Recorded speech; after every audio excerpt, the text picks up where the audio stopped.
De volta com o cenário político, nesta sexta-feira estamos entrevistando Freitas Júnior, que é candidato ao Senado Federal pela Federação PSOL Rede. Você de casa pode mandar a sua pergunta através do nosso WhatsApp 988028979, também pelas redes sociais. Todas as informações você encontra aqui, no canto da tela. Vamos trazer agora as agendas dos candidatos ao governo do estado para o final de semana. A candidata Cloriza Linhares, às 9h30 da manhã deste sábado, tem debate na Rádio Rural, na OAB, em Natal. 1h40 da tarde, reunião com Eurico e lideranças no bairro Planalto, em Natal. Às 5h da tarde, tem carreata em Itajá. A candidata à reeleição Fátima Bezerra, neste sábado, tem o segundo dia da caravana O Melhor Vai Começar, pelas regiões do Mato Grande e Salineira. Tem início às 9h da manhã, nas cidades de São Miguel do Gostoso, Touros, Rio do Fogo, Pureza e Elmo Marinho. O candidato Capitão Stevenson participa de debate no plenário da OAB com candidatos ao governo do Rio Grande do Norte, a partir das 9h30 da manhã deste sábado. O candidato Fábio Dantas participa de debate com candidatos ao governo da Rede Rural de Comunicação. Às 4h da tarde, visita Coronel Ezequiel, a convite do deputado Gustavo Carvalho. Às 7h da noite, participa de carreata e comício em Lagoa de Pedras. Às 8h da noite, participa de comício em Passa e Fica, com o prefeito Flaviano Lisboa e o ex-prefeito Pepeu Lisboa. A candidata Rosália Fernandes, neste sábado, às 10h da manhã, participa de evento para assinar a Carta Compromisso em apoio à Cultura Potiguar, Movimento Cultura Coalizão Junteiro, na estação do Cordel Cidade Alta. No domingo, a candidata Rosália tem às 10h da manhã agenda de campanha em Mossoró, com panfletagem e reunião com apoiadores da saúde. Na segunda-feira, a candidata Rosália faz panfletagem nas proximidades do Hospital Regional Tarcísio Maia, em Mossoró. Às 4h30 da tarde, recebe a agenda de desenvolvimento para o RN, proposta pelo CREA-RN. O candidato Daniel Moraes, neste sábado, a partir das 9h30 da manhã, participa de debate com candidatos ao governo na 91 FM. Ao meio-dia, tem reunião com correligionários na sede do PSOL. No domingo, às 9h da manhã, tem reunião com lideranças na Zona Sul de Natal. Às 3h da tarde, jogo do América de Natal. Os demais candidatos não enviaram suas agendas de compromissos para o final de semana. Tá aí, então. Alguns candidatos enviaram as agendas apenas para o sábado, outro sábado e domingo, e teve uma candidata que enviou até da segunda-feira. Então, a gente repassa as informações que as assessorias mandam aqui para a gente, mas você de casa pode conferir aí as agendas, as programações através das redes sociais dos próprios candidatos. A gente segue aqui a nossa conversa com o Freitas Júnior. Freitas, neste ano, a gente, mais uma vez, tem uma campanha muito curta, 45 dias de campanha oficial, permitida pela Justiça Eleitoral. Teve a pré-campanha, teve as escolhas dos partidos, enfim, as definições. Como é para um partido pequeno, como é para uma candidatura como a sua, fazer este contato com o eleitor presencialmente pelas redes sociais? Como é que tem sido isso para vocês? Vonúvio, a gente tem procurado ocupar todos os espaços.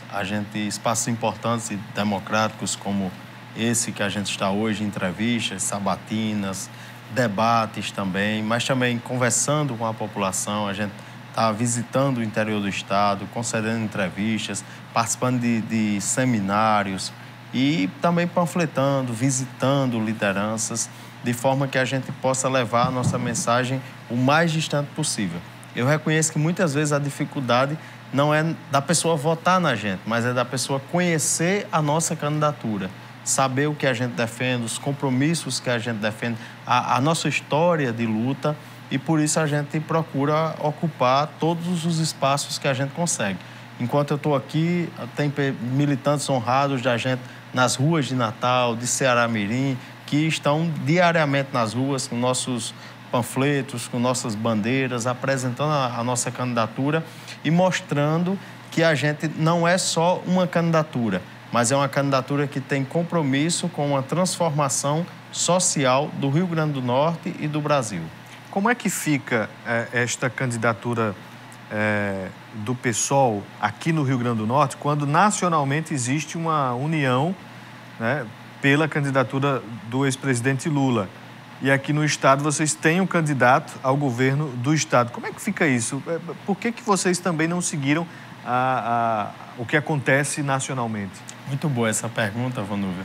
Nacionalmente, a gente defende o presidente Lula porque os campos estão muito bem definidos. A gente tem um presidente golpista que representa a fome e a miséria do povo brasileiro. E, do outro lado, a gente tem o presidente Lula com a esperança de derrotar Bolsonaro já no primeiro turno. Então, a gente vota no presidente Lula para derrotar Bolsonaro já no primeiro turno. No estado do Rio Grande do Norte, a gente, claro que respeita a governadora Fátima Bezerra, entende que ela tem avanços para mostrar para o Rio Grande do Norte, mas a gente definiu que tem candidatura própria para o governo do estado.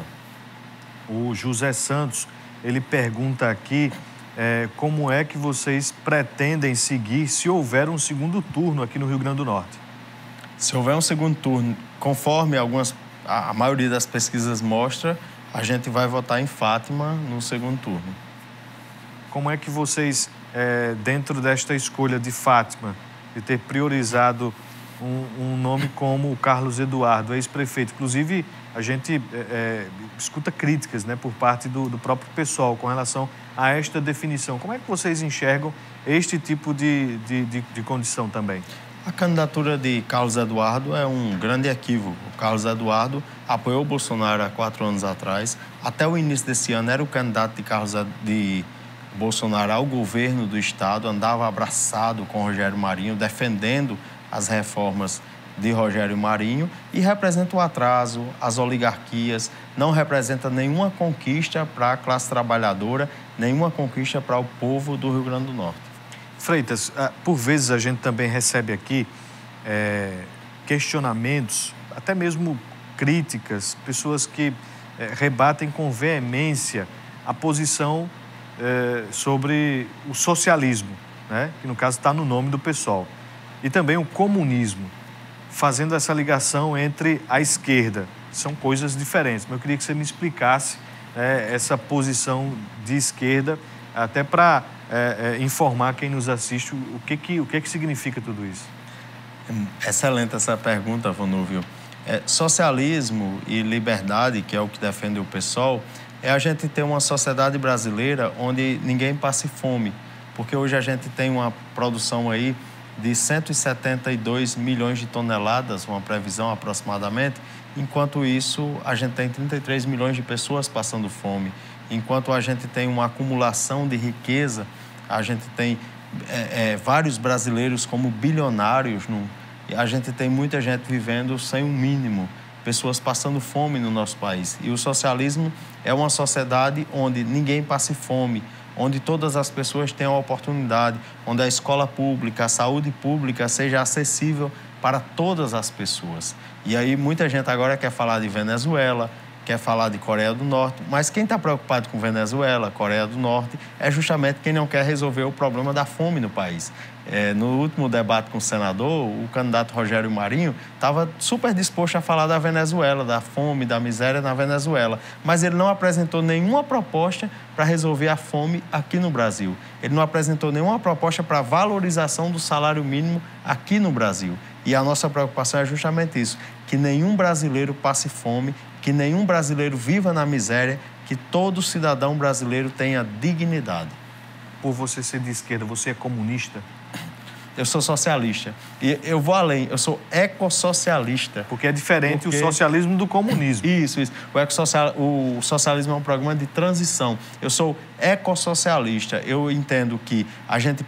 Não é que a gente é importante, porque o socialismo talvez defenda que é importante. Eu entendo que é urgente e necessário um modelo de sociedade que seja agroecológico, que a gente consiga ter uma produção de alimentos sem veneno, onde a gente não envenene a população como é hoje e que a gente tenha alimento para todas as pessoas do mundo, não só do Brasil, mas todas as pessoas do mundo. E isso é uma necessidade urgente. Ou a gente garante alimento para todo mundo, ou a gente destrói o planeta, como está acontecendo com o aquecimento global, e vai morrer todo mundo. Então, eu sou ecossocialista. O Senado Federal, a Câmara Federal, ou melhor, o Congresso Nacional, tem representantes que defendem estas bandeiras que você levanta aqui?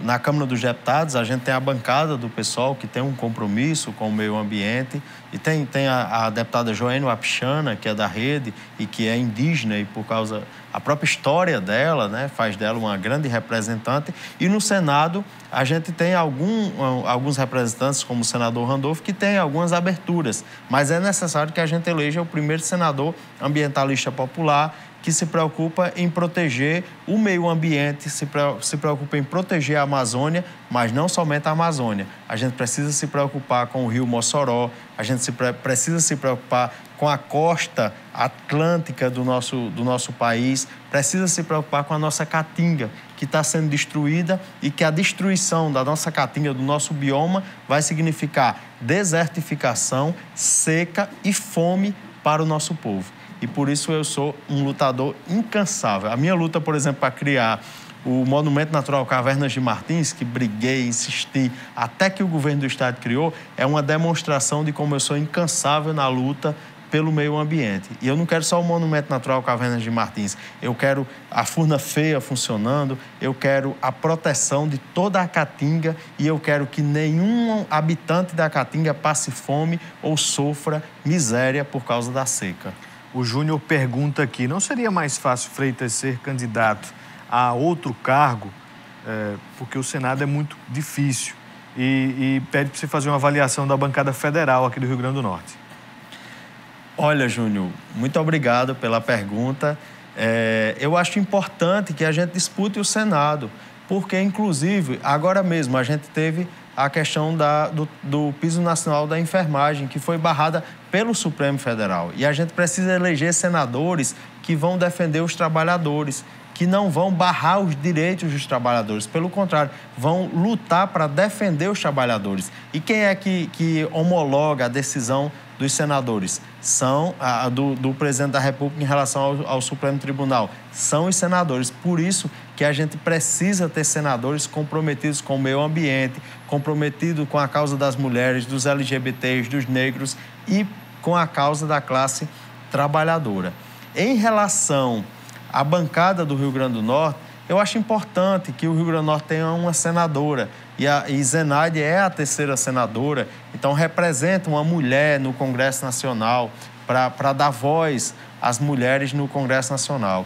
O senador Jean é um senador que debate os temas. Tem uma divergência? Claro que tem, mas também tem uma convergência. E ele é um senador que se dispõe a debater os temas do Congresso Nacional.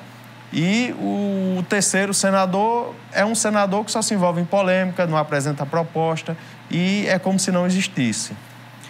Quando a gente fala dessa questão de avaliação da bancada federal, como é que você acha que deve agir a bancada federal em assuntos importantes, primordiais aqui do Rio Grande do Norte, como o desenvolvimento econômico, a duplicação da 304, que é uma coisa que eu sempre bato de frente com relação a isso, e também o turismo. Como é que você enxerga a ausência, a falta das iniciativas da bancada federal sobre estes assuntos?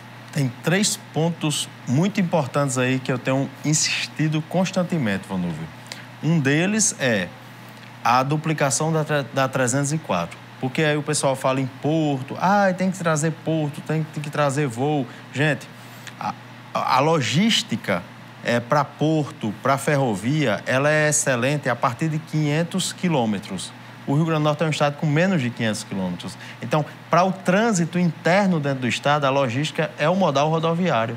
Com todas as críticas que a gente pode fazer ao modal rodoviário, então, a 304 ela é indispensável, até mesmo porque a ligação para Natal, a ligação para Fortaleza, a ligação entre 2 metrópoles brasileiras como Recife e Fortaleza depende da 304. Então, é muito importante que a gente faça a duplicação da 304. Inclusive, estava na LDO, na Lei de Diretrizes Orçamentárias, e o Rogério Marinho não fez nada para que Bolsonaro não vetasse. Então, a gente precisa lutar para duplicar a 304, para ser uma rodovia de transporte de cargas e também de transporte de passageiros e que faça esse transporte com segurança.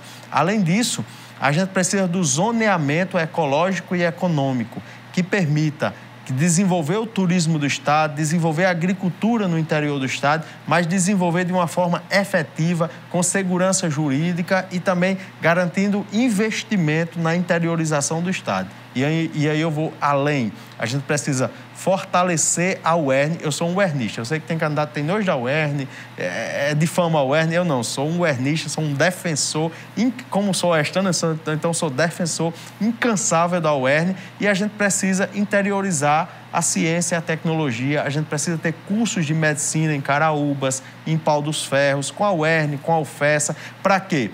Para que a população não seja jogada numa ambulância e tenha que ir para Natal. A gente precisa de um hospital de alta complexidade em Mossoró, a gente precisa de hospitais em Caraúbas ou Pau dos Ferros, mas a gente tem que fazer essa discussão, como interiorizar os cursos de medicina para que a população tenha atendimento e também para que a gente possa fixar um médico. Porque muitas vezes a gente tem um grande profissional que está lá em Venha Ver, em Viçosa, em Pilões, no Alto Oeste, e ele precisa ir para Natal, abandonar a sua cidade, às vezes tirar uma licença de um concurso que ele tem, abandonar. Por quê? Porque não tem um programa de pós-graduação. Se a gente leva um curso de medicina para o Alto Oeste, se a gente desenvolve o curso de medicina aqui da UFESA, de Mossoró, a gente consegue manter esse profissional aqui e, consequentemente, e tem um hospital universitário também, a gente consegue melhorar os serviços de saúde pública no interior do Estado. Freitas Júnior, não há mais tempo para nada, candidato ao Senado Federal. Muito obrigado pela disponibilidade de ter vindo conversar conosco. Eu agradeço a você, Vanúvio, agradeço a todos os amigos que acompanharam pela TCM, agradeço a emissora e quero convidar você a acompanhar nossas redes sociais, a acompanhar as nossas propostas, e eu quero dizer a você que o voto útil é o voto que você ganha, é o voto que você vota em quem você confia, em quem você conhece as propostas. Então eu convido você a visitar o meu site, visitar as minhas redes sociais, conhecer as minhas propostas e vamos juntos, com ousadia, mudar o Senado Federal, mudar o Brasil.